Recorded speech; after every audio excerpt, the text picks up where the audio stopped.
Hi everyone, welcome back to Spill the Health, Real Talk, Real Health. Today we are very privileged to have our Gynaecology-Oncology Specialist from Beacon Hospital, Dr. Anuradha, today with us. Hi Dr. Anuradha. Hi Richard. Doctor, today we will be talking about a topic that a lot of people wanting to know about, but sometimes they don't dare to ask. It's about HPV.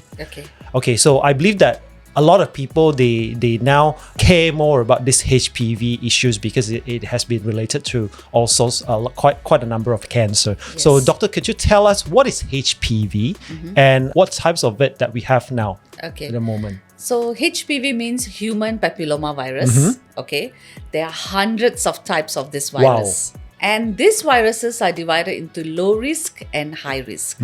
Okay, and the high risk strains is the one that cancer causing strains. It has about 12 to 13 cancer causing strains. Okay, and this virus actually, what I say, it's very hardy virus. That means it's not like unlike so many other viruses. This virus can really survive in surfaces, and it's like super strong virus compared to any other viruses out there. Wow. Yes. So that's the reason why now we really need to prevent ourselves from getting this HPV. So doctor, what are the risk factors for humans to actually get this HPV? Okay. So as I said, we have low risk and high risk, right? So you can easily get this low risk anywhere in the surface, in the toilet, bathroom. So that means it's very common. This HPV can be anywhere. Okay, like the low risk types, they can be even in the surfaces. Okay. But the high risk types, they just naturally occurs if you have sexual contact. Okay. With direct skin to skin contact. Doesn't mean sexual intercourse penetration. Even with just skin to skin contact, like holding hands. Yeah, holding hand for so long, hugging for so long, external genitalia to external genitalia contact. With that itself, you can have contract this virus, and you can pass on to the virus. Wow, so that means it's really, I would say, very infectious. It's very infectious. I would say it's the natural consequences of sex or sexual activity for the high risk type. And if you ask, what is the risk factor? Okay, this virus, as I said, it's very common. 80 to 90% who have sex, they would contract this virus. Okay, but this virus, naturally, our body immune system can eradicate this virus. Okay. Within 1 to 2 years, it can eradicate from our body. Okay, but certain patients or certain people, this virus stays for so long persistently. That's when it causes problem. So who are more risk factor to have persistent virus infection? Is those unhealthy lifestyle, sedentary lifestyle, which causes you to have low immune system. Or they have medical problem that cause them to have low immune system, that your body immune system cannot fight this virus, and the virus sits there for so many years, then it causes cancer. So that means, like, for example, if let's say someone is obese, then their risk factor is pretty high. Yes. Oh wow. Obese, smoking, alcohol, sedentary lifestyle, unhealthy not doing eating. exercise. Exactly. Wow, I didn't know about it. Thank you very much, doctor, for telling us this, because I believe that a lot of people, we now care about HPV. We want to prevent that because it might cause certain types of cancer. But like what the doctor have said, with bad lifestyle, this kind of virus can actually persist in our body. So that's the reason why we really need to take care of our lifestyle. So doctors, because it is virus, so that means there should be vaccination of HPV. Okay, when is the best time for us to do HPV vaccination? Number one. Number two, does only ladies need to do it? I mean, girls or ladies need to do it. Do men need HPV vaccine? Okay, the best time to take this vaccine is before sexual exposure. That is the best time, and the youngest age. So the youngest age you can take HPV vaccine is youngest is 9 to 10 years old. Okay, so in Malaysia we already started national immunization for HPV vaccination. Okay, we started in 2010 for 13 years old school girls. I see. Okay, that is our national immunization. So if any children miss this, they should be advised to take this HPV vaccination as young as they can for boys and girls. Oh, so both of them need to take it. Yes, but for Malaysian government, we're giving for girls at least something better than nothing. Okay. But in developed countries, they're giving for both girls and boys. So as answers your question, yes, it's not only for girls or women, it's also for boys and men. So it is most effective if you take younger age before sexual exposure and when your immune system is strong. Okay, all right. So you still can have it once you have sexually exposed. And there is data say there is some effectiveness up to age 45 Okay. for both boys and girls. Okay, so if let's say we are still haven't reached the age of 45, we have sexual experience already, we still can take it Yes. for both ladies and men. Yes. Yeah. Okay. Yes. All right. Now I got it. So that's actually a question that a lot of people ask me all the time. So now we got the answer straight away from Dr. Anu. Okay. So talking about this HPV virus, so do all cervical cancer is actually related to HPV? Okay, good question. So what does this high risk HPV causes? Okay, these cancer strain viruses. Okay. They can cause few cancers. Like what type of cancers? Most common is cervical cancer, Okay. vaginal cancer, vulvar cancer, the external genitalia. Okay. It can cause anus cancer, penile cancer, and oropharyngeal cancer. Oh, Okay. that's a lot of cancer. Yes, but the most common types are cervix. Okay, and they sit there in the cervix. Okay, they don't kill the cell, our host cell, but they sit on it. They use the DNA of that cell and they replicate themselves. Okay, and they replicate and they infect all the cells, which causes abnormal changes in the cervix cells. So this happens for years. You can have this for 10 years, but sometimes the test can be negative actually. Sometimes this virus can be quiet, dormant, sitting there for many years. Suddenly they become active. And then only you test it's positive. But you test 5 years, it can be negative. But you could get it 5 years ago. Okay. But it couldn't be detected by the test then. Okay, this virus is very smart actually. And they cause abnormal cells changes from 1 layer to 2 layers or 3 layers. And then when all the cells become abnormal, then it becomes cancer. Okay.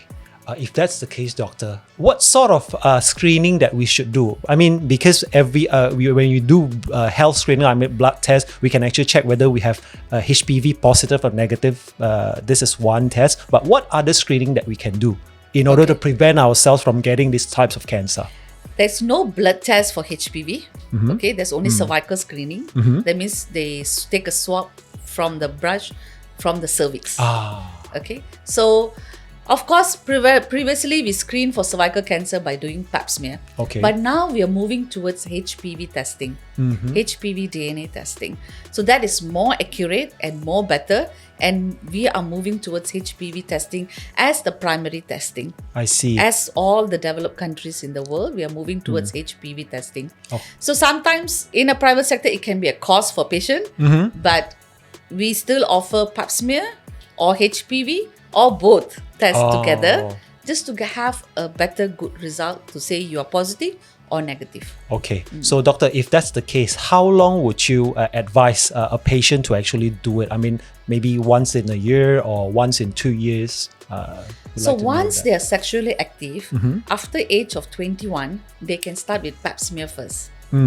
Because why? At young age, you can contract get this HPV virus, but we believe in a very young individuals, your own body immune system can eradicate this.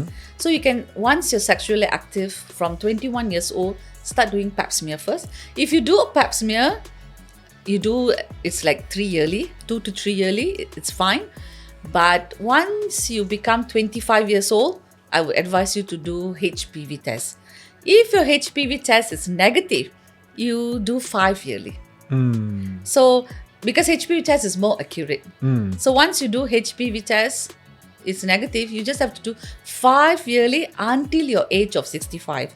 Why we don't test beyond 65 is if you have been doing regular screening from your 20s to your 60s, if all the while it's normal and negative, unlikely you're going to get problem after the age of 65. I see. Okay, so that's the reason why regular screening for HPV virus is actually very, very important in order to prevent ourselves, from getting gynecological cancer, I would say. Okay, doctor, for this cervical cancer, I mean, do we really need, sometimes if let's say a patient got this cervical cancer or maybe other gynecological cancer, do they really need to remove the parts like, for example, the cervix or maybe the ovaries and stuff? Okay, so for cervical cancer, the management depends on the stage of the cancer. In a very, very early stage of cervical cancer, we only need to remove small part of the cervix. Okay. And then it's treated in a very early stage.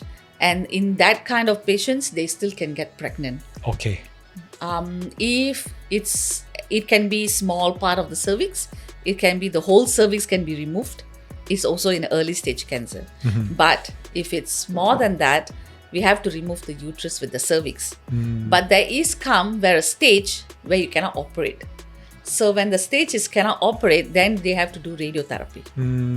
So we don't do surgery. They need radiotherapy with some chemotherapy as well. In a late stage, very late stage, is only chemotherapy. Okay, I see. So after talking to Dr. Anuradha today, we know that regular screening is very, very important, like what Dr. Anuradha said, and at the same time, taking care of your lifestyle, because if your lifestyle is good, the virus may be eradicated by themselves through your immune system. But if your lifestyle is not good, then they might stay in our body. Okay, so doctor, just now we talked a lot about HPV. So I would like to ask, how does the HPV screening work in order to prevent ourselves from getting cancer, cervical cancer? Just say a patient do pap smear screening or HPV screening. And usually we look at both, usually. Okay. As I said, the high-risk HPV strain, there are few, right? And there is a very nasty one called 16 and 18 number. Okay. If your HPV is 16, 18, we would do colposcopy and biopsy. If other than 16 and 18, we will do a pap smear and we will see. So if the pap smear is abnormal, also you need colposcopy and biopsy. What does this colposcopy and biopsy will help is to detect if you have pre-cancer lesion. If you have pre-cancer lesion, we treat it.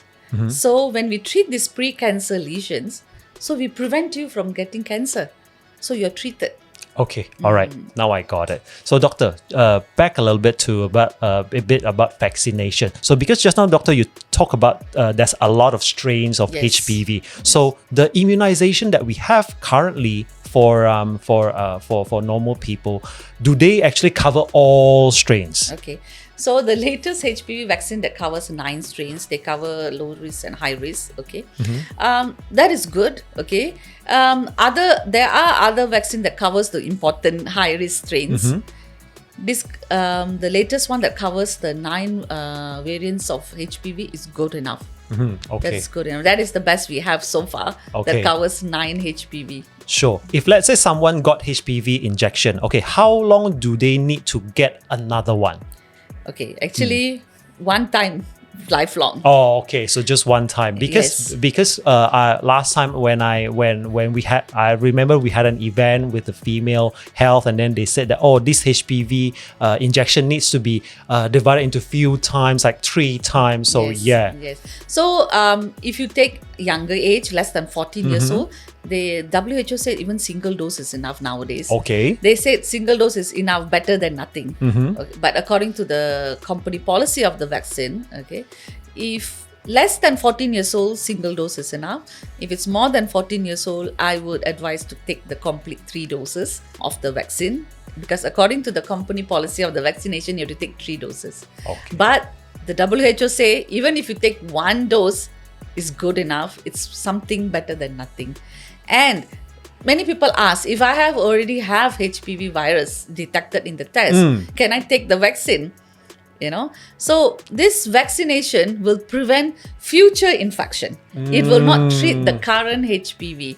So for the current HPV, I will screen. If I take the biopsy, it says it's pre-cancer, I treat it. I treat that moment. But after that, I would advise all my patients to take HPV vaccination to prevent future infection. I see. So the patients must understand it's a preventative tool, not a treatment. Okay. One more question, doctor. Maybe this is a question that a lot of people want to ask. If let's say someone is HPV positive, can they still have sexual intercourse? Of course. Is it safe? Of course. As I said, condom is only covers the part for the condom. But other part of your skin, you still can get HPV. You see? So it's not fully 100% protective condom. But if you are in a long-term monogamous relationship, both of you already have that virus. So as I said, it's a natural consequence of sexual intercourse. So of course, and it doesn't, because his patients are asymptomatic, they don't have symptoms at all. You see? So of course, they can have sex. Okay, all right. Thank you so much, doctor. So I believe that throughout our conversation with Dr. Anu, I believe that you guys will have already understood more about HPV, how to prevent it, how to actually take care of our lifestyle so that we can let our own body to eradicate the HPV virus by itself. And at the same time, Dr. Anuradha have actually told us the importance of doing screening in order to prevent us from getting HPV infection and of course to prevent cervical cancer. Thank you so much, doctor, for your time today. Thank you. Thank you very much. Spill the health, real talk, real health.